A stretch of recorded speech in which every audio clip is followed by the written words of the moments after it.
باز قلم به دست و مال حس نابم، پس تو هم بیا تو حال قصه با من. و باز قلم که حس کنه گرمی بدن و حال قرار بنویس معنی وطن. و وطن یعنی نوم نرخ 500 خوردن، یعنی لبخندی تلخ روی صورتی پرغم. وطن یعنی از هموطن تو سری خوردن، تو رو به جرم نداشتن روسری بردن. وطن یعنی غرش خون یه حیوون بی سر، یعنی سکه طلای 1,300,000. وطن یعنی این که پول از راه پرغم دراری، دیگه حتی پول یه بال مرغم نداری. وطن یعنی تنها جیبت واسط رایگاه، مجبوری زندگی کنی با هر سال با. وطن یعنی زهج بکش تا آخر پایجان، مثل قوم آواره آذربایجان. وطن یعنی عشق ناموس رو کاغذ سفیدت، یعنی چشم داشتن به خواهر رفیقت. وطن یعنی مرد بهتر از تحمل یه درد، یعنی کودک آزاری توسط یه مرد. احساس فرداست که فریاد درداست، و این کمگاست در ماست که از ماست که بر ماست. و این درخواست بر جاست که سرباز تنهاست، و این چشمان سرباز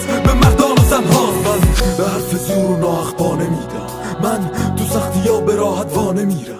در دلم درد دل و آمیانه میگم، در دلم جز ایران نامی را نمیدم. من به حرف زور و ناخبا نمیدم، من تو سختی ها به راحت وا نمیرم.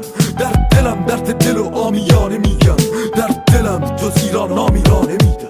وطن یعنی بشی یه گوشه به امید ویرانی، یعنی احترام گذاشتن به تولید ایرانی، یعنی خودروی ملی تو هر جایگاه منهدم، هم تو شعار شرکتی چون سایپا مطمئن. وطن یعنی خند بازار رو به اصرار ببینی، اگه حوصلت و سر برد به اجبار بشینی. پای ماهواره و هوایی که همیشه ابریز، گوش بدی به حرفای چرت حمید شبخیز. وطن یعنی خیانت و حس گوری تازه، وطن یعنی خودفروشی مثل نوری زاده که دست به مصاحبه گرم با مشتی جانی میزد، و از شخص عبدالمالک ریگی پشتیبانی میکرد. از این افراد زیادن که تو ناپاکی میپرن، و با باطنی شیطانی دم از آزادی میزنن. بگذری طفلی قلم عرق کرده خیزه، و محکوم به اینه که از وطن بنویسه. وطن یعنی درگیری بین تومان و دلار، یعنی تلفیقی از بوی جوراب و گلاب. وطن یعنی رنگ سیاه تو ترسیم ستاره، یعنی خفه خونی که در سیم ستاره. وطن یعنی جای جمله بابا ناندار، بشنوی بابا از گشنگی آرام جان داد.